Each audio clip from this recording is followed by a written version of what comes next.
ಹಿಂದುಳಿದ ವರ್ಗಗಳ ಮತ ಬ್ಯಾಂಕ್ ಮೇಲೆ ಕಣ್ಣಿಟ್ಟಿರುವಂತಹ ಕಾಂಗ್ರೆಸ್ ಈಗಿನಿಂದಲೇ ಹೊಸ ರಣತಂತ್ರ ರೂಪಿಸಿದೆ. ಕರ್ನಾಟಕದಲ್ಲಿ ಅಹಿಂದ ರಾಮಯ್ಯ ಎಂದೇ ಕರೆಸಿಕೊಳ್ಳುವ ಸಿದ್ದರಾಮಯ್ಯ ಅಧ್ಯಕ್ಷತೆಯಲ್ಲಿ ನಿನ್ನೆ ಖಾಸಗಿ ಹೋಟೆಲ್ನಲ್ಲಿ ಎಐಸಿಸಿಯ ಒಬಿಸಿ ಮಂಡಳಿಯ ಮೊದಲ ಸಭೆ ನಡೆದಿದೆ. ಈ ಸಭೆಯಲ್ಲಿ ಪ್ರಮುಖವಾಗಿ 3 ನಿರ್ಣಯಗಳನ್ನು ಕೈಗೊಳ್ಳಲಾಗಿದೆ.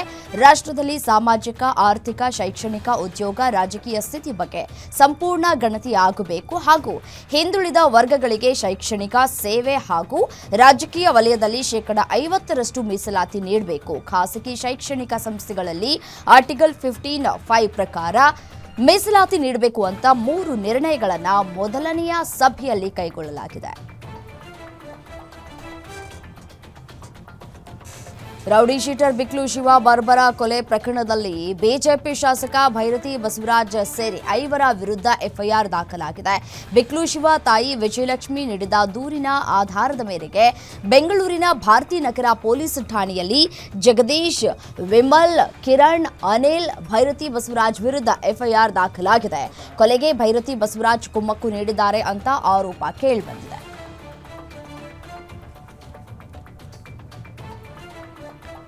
ಇಂಧನ ಇಲಾಖೆಯಲ್ಲಿ ಕೇಳಿಬಂದಿರೋ ಸ್ಮಾರ್ಟ್ ಮೀಟರ್ ಹಗರಣ ಈಗ ಹೊಸ ರೂಪ ಪಡೆದುಕೊಂಡಿದೆ. ಈ ಹಿಂದೆ ಲೋಕಾಯುಕ್ತಕ್ಕೆ ದೂರು ನೀಡಿದ್ದರೂ ಯಾವುದೇ ತನಿಖಾ ಪ್ರಗತಿ ಕಾಣದೇ ಇರುವುದರಿಂದ 3 ಬಿಜೆಪಿ ಶಾಸಕರು ಕೋರ್ಟ್ ಮೊರೆ ಹೋಗಿದ್ದಾರೆ.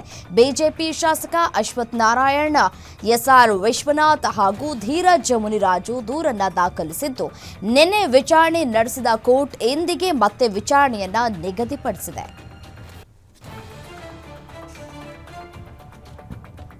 ಕರ್ನಾಟಕ, ಆಂಧ್ರಪ್ರದೇಶ, ತೆಲಂಗಾಣ ಮತ್ತು ಮಹಾರಾಷ್ಟ್ರ ನಡುವಿನ ಕೃಷ್ಣಾ ನದಿ ವಿವಾದ ಪರಿಹಾರಕ್ಕಾಗಿ ಸೃಷ್ಟಿಸಲಾಗಿರುವಂತಹ ಕೃಷ್ಣಾ ಜಲ ವಿವಾದ ನ್ಯಾಯಮಂಡಳಿಯ ಅಧಿಕಾರದ ಅವಧಿ ವಿಸ್ತರಣೆ ಮಾಡಲಾಗಿದೆ. ಕೇಂದ್ರ ಜಲಶಕ್ತಿ ಸಚಿವಾಲಯವು 2026 ಜುಲೈ 31ರವರೆಗೆ ವಿಸ್ತರಿಸಿ ಆದೇಶಿಸಿದೆ. ತನ್ನ ಕೆಲಸವನ್ನ ಪೂರ್ಣಗೊಳಿಸುವುದಕ್ಕೆ ನ್ಯಾಯಮಂಡಳಿ ಹೆಚ್ಚಿನ ಸಮಯ ಕೋರಿದ ಹಿನ್ನೆಲೆ ಜಲಶಕ್ತಿ ಸಚಿವಾಲಯ ಅಂತಾರಾಜ್ಯ ನದಿ ನೀರು ವಿವಾದ ಕಾಯ್ದೆ 1956ರ ಅಧಿಕಾರಗಳ ಅಡಿಯಲ್ಲಿ ಈ ಒಂದು ವಿಸ್ತರಣೆಯನ್ನ ಮಾಡಲಾಗಿದೆ. ಐಎಎಸ್ ಅಧಿಕಾರಿ ವಾಸಂತಿ ಅಮರ್ ವಿರುದ್ಧ ಎಫ್ಐಆರ್ ದಾಖಲಾಗಿದೆ. ಕಂದಾಯ ಇಲಾಖೆ ಆಯುಕ್ತರ ದೂರನ್ನ ಆಧರಿಸಿ ಹಲಸೂರು ಪೊಲೀಸ್ ಠಾಣೆಯಲ್ಲಿ ಕೇಸ್ ದಾಖಲಾಗಿದ್ದು, ಕಾನೂನಿನ ನಿಯಮ ಮೀರಿ ಆದೇಶ ಹೊರಡಿಸಿದ ವಾಸಂತಿ ಅಮರ್ಗೆ ಇದೀಗ ಸಂಕಷ್ಟ ಎದುರಾಗಿದೆ. ದಾಸನಪುರ ಹುಚ್ಚಯ್ಯನ ಪಾಳ್ಯದ ಸರ್ವೆ ನಂಬರ್ 8ರಲ್ಲಿ 10 ಎಕರೆ 20 ಗುಂಟೆ ಜಮೀನಿನ ನಿಯಮ ಬಾಹಿರವಾಗಿ ಖಾತೆ ಮಾಡಿಕೊಟ್ಟ ಆರೋಪ ಐಎಎಸ್ ಅಧಿಕಾರಿ ವಿರುದ್ಧ ಕೇಳಿಬಂದಿದೆ.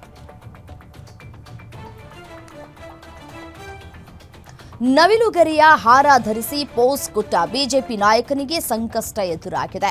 ಬಿಜೆಪಿಯ ಕೆ ಶಿವನಗೌಡ ನಾಯಕ್ ತಮ್ಮ ಹುಟ್ಟುಹಬ್ಬದ ದಿನ ನವಿಲುಗರಿಯ ಹಾರ ಹಾಕೊಂಡು ಪೋಸ್ ಕೊಟ್ಟಿದ್ರು. ಇದೀಗ ವನ್ಯಜೀವಿಗಳ ಸಂರಕ್ಷಣಾ ಕಾಯ್ದೆ ಉಲ್ಲಂಘನೆ ಆರೋಪದ ಮೇಲೆ ಕೆ ಶಿವನಗೌಡ ವಿರುದ್ಧ ದಿನೇಶ್ ಗಲ್ಲಹಳ್ಳಿ ಬೆಂಗಳೂರಿನಲ್ಲಿ ಅರಣ್ಯ ಸಂರಕ್ಷಣಾಧಿಕಾರಿಗೆ ದೂರನ್ನ ಕೊಟ್ಟಿದ್ದಾರೆ. ಮಾಡಿದ ತಪ್ಪನ್ನ ಒಪ್ಪಿಕೊಂಡ ಕೆ ಶಿವನಗೌಡ ನಾಯಕ್ ಕಾನೂನಾತ್ಮಕವಾಗಿ ಸ್ಪಂದಿಸುತ್ತೇನೆ ಅಂತ ಹೇಳಿ ಸ್ಪಷ್ಟನೆಯನ್ನು ಕೊಟ್ಟಿದ್ದಾರೆ. ಹಿಂದೂ ಯುವತಿಯರನ್ನ ಟಾರ್ಗೆಟ್ ಮಾಡಿ ಲವ್ ಜಿಹಾದ್ ಪ್ರಕರಣಗಳು ಸಾಕಷ್ಟು ಕೇಳಿಬರ್ತಾ ಇದ್ದಾವೆ. ಆದರೆ ಗದಗದಲ್ಲಿ ನಿಖಾ ಮಾಡಿಸೋ ನೆಪದಲ್ಲಿ ಹಿಂದೂ ಯುವಕನ ಧರ್ಮವನ್ನೇ ಚೇಂಜ್ ಮಾಡಿದ್ದಾರೆ ಎನ್ನುವ ಆರೋಪ ಕೇಳಿಬಂದಿದೆ. ಗದಗ ಬೆಟಗೇರಿಯ ಸೆಟಲ್ಮೆಂಟ್ ಏರಿಯಾದ ವಿಶಾಲಕುಮಾರ್ ವಿಚಿತ್ರ ಲವ್ ಜಿಹಾದ್ ಆರೋಪ ಮಾಡಿದ್ದಾರೆ. ಪ್ರೀತಿಸಿ ಮುಸ್ಲಿಂ ಯುವತಿಯನ್ನ ಮದುವೆಯಾದ ಹಿಂದೂ ಯುವಕ ಈ ಚಕ್ರವ್ಯೂಹದಿಂದ ಬಿಡಿಸಿ ಅಂತ ಹೇಳಿ ಬೇಡ್ಕೊಳ್ತಾ ಇದ್ದಾರೆ. ಅತ್ಯಾಚಾರ ಆರೋಪದ ಅಡಿ ಪೊಲೀಸ್ ಅಪ್ಪನೇ ಅರೆಸ್ಟ್ ಆಗಿದ್ದಾನೆ. ಮಂಗಳೂರು ಕಂಕನಾಡಿ ಪೊಲೀಸರು ಕಾನ್ಸ್ಟೇಬಲ್ ಚಂದ್ರನಾಯಕ್ ಎಂಬಾತನನ್ನ ಅರೆಸ್ಟ್ ಮಾಡಿದ್ದಾರೆ. ಕಾವೂರು ಠಾಣೆಯಲ್ಲಿ ಕಾನ್ಸ್ಟೇಬಲ್ ಆಗಿದ್ದ ಚಂದ್ರನಾಯಕ್ ವಿರುದ್ಧ ಮಹಿಳೆಯೊಬ್ಬಳು ಕಮಿಷನರ್ಗೆ ದೂರನ್ನ ಕೊಟ್ಟಿದ್ರು. ದೂರಿನ ಅನ್ವಯ ಕಂಕನಾಡಿ ಪೊಲೀಸ್ ಠಾಣೆಯಲ್ಲಿ ಕೇಸ್ ದಾಖಲಾಗಿದೆ. ದಾವಣಗೆರೆಯಲ್ಲಿ ಹೃದಯಾಘಾತ ಪ್ರಕರಣಗಳು ಮುಂದುವರೆದಿವೆ. ಈ ಡೆಡ್ಲಿ ಹಾರ್ಟ್ ಅಟ್ಯಾಕ್ಗೆ ಶಿಕ್ಷಕರೊಬ್ಬರು ಸಾವನ್ನಪ್ಪಿದ್ದಾರೆ. ಹೊನ್ನಾಳಿ ಪಟ್ಟಣದ ಬಿವಿಎಸ್ ಶಾಲೆಯಲ್ಲಿ 38 ವರ್ಷದ ರವಿಕುಮಾರ್ ಎಂಬ ಶಿಕ್ಷಕ ಕುಸಿದು ಬಿದ್ದು ಸಾವನ್ನಪ್ಪಿದ್ದಾರೆ. ಬಿವಿಎಸ್ ಶಾಲೆಯಲ್ಲಿ ದೈಹಿಕ ಶಿಕ್ಷಕರಾಗಿ ಸೇವೆಯನ್ನು ಸಲ್ಲಿಸ್ತಾ ಇದ್ದಂತಹ ರವಿಕುಮಾರ್ ಎಂದಿನಂತೆ ಶಾಲೆಗೆ ಬಂದಿದ್ರು. ಆದರೆ ದಿಢೀರ್ ಎದೆನೋವು ಕಾಣಿಸಿಕೊಂಡು ಮೃತಪಟ್ಟಿದ್ದಾರೆ. ಸರ್ಕಾರಿ ಆಸ್ಪತ್ರೆಯ ಒಪಿಡಿ ಪುಸ್ತಕದಲ್ಲಿ ಸಿನಿಮಾ ಭಕ್ತಿಗೀತೆ ಬರೆಯಲಾಗಿದೆ. ಪೂಜಿಸಲೆಂದೇ ಹೂಗಳ ತಂದೆ ಅನ್ನೋ ಹಾಡನ್ನ ಆಸ್ಪತ್ರೆ ಸಿಬ್ಬಂದಿ ಬರೆದಿದ್ದು, ಒಪಿಡಿ ಪುಸ್ತಕವನ್ನ ನೋಡಿ ಲೋಕಾಯುಕ್ತ ಎಸ್ಪಿ ಶಾಕ್ ಆಗಿದ್ದಾರೆ.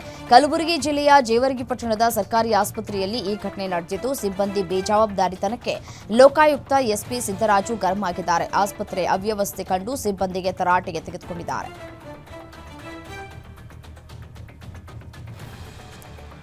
ಜುಲೈ 19ರಂದು ಮೈಸೂರಿನಲ್ಲಿ ಸಾಧನಾ ಸಮಾವೇಶ ನಡೆಯಲಿದೆ. ಮಹಾರಾಜ ಕಾಲೇಜು ಮೈದಾನದಲ್ಲಿ ಕಾರ್ಯಕ್ರಮ ನಡೆಯಲಿದ್ದು, ಸಮಾವೇಶ ಸ್ಥಳವನ್ನು ಸಚಿವ ಎಚ್.ಸಿ. ಮಹದೇವಪ್ಪ ವೀಕ್ಷಣೆ ಮಾಡಿದ್ದಾರೆ. ಸಮಾವೇಶದ ರೂಪುರೇಷೆ ಬಗ್ಗೆ ಎಚ್.ಸಿ. ಮಹದೇವಪ್ಪ ಮಾಹಿತಿ ಪಡೆದಿದ್ದಾರೆ. ಜಿಲ್ಲಾಧಿಕಾರಿ ಲಕ್ಷ್ಮೀಕಾಂತ್ ರೆಡ್ಡಿ, ಕಾಂಗ್ರೆಸ್ ಜಿಲ್ಲಾಧ್ಯಕ್ಷ ವಿಜಯಕುಮಾರ್ ಸೇರಿ ಸ್ಥಳೀಯ ಮುಖಂಡರು ಭಾಗಿಯಾಗಿದ್ದರು.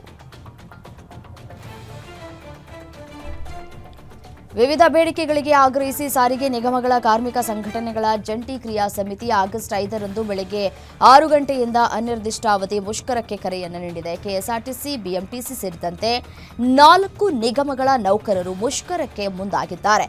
ಜನವರಿಯಲ್ಲೇ 4 ನಿಗಮದ ಸಾರಿಗೆ ನೌಕರರಿಗೆ 38 ತಿಂಗಳ ಭತ್ಯೆ ಹೆಚ್ಚಳ ಮಾಡಬೇಕಿತ್ತು. ಆದರೆ ಇಲ್ಲಿಯವರೆಗೂ ಮಾಡಿಲ್ಲ. ಹೀಗಾಗಿ ಸರ್ಕಾರದ ನಡೆಯನ್ನ ಖಂಡಿಸಿ ಮುಷ್ಕರಕ್ಕೆ ಕರೆಯನ್ನ ನೀಡಲಾಗಿದೆ.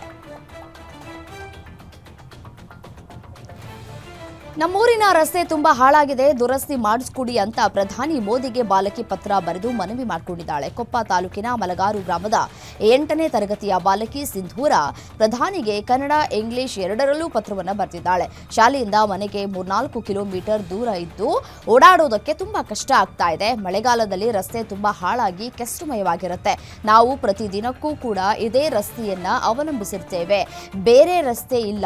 ಮಹಿಳೆಯರು, ಮಕ್ಕಳ ಆರೋಗ್ಯದ ದೃಷ್ಟಿಯಿಂದ ಈ ರಸ್ತೆ ಏನಿದೆ ಆ ಒಂದು ರಸ್ತೆಯನ್ನ ದುರಸ್ತಿ ಮಾಡಿಸ್ಕೊಡ್ಬೇಕು ಅಂತ ಹೇಳಿ ಮನವಿ ಮಾಡಿಕೊಂಡಿದ್ದಾಳೆ.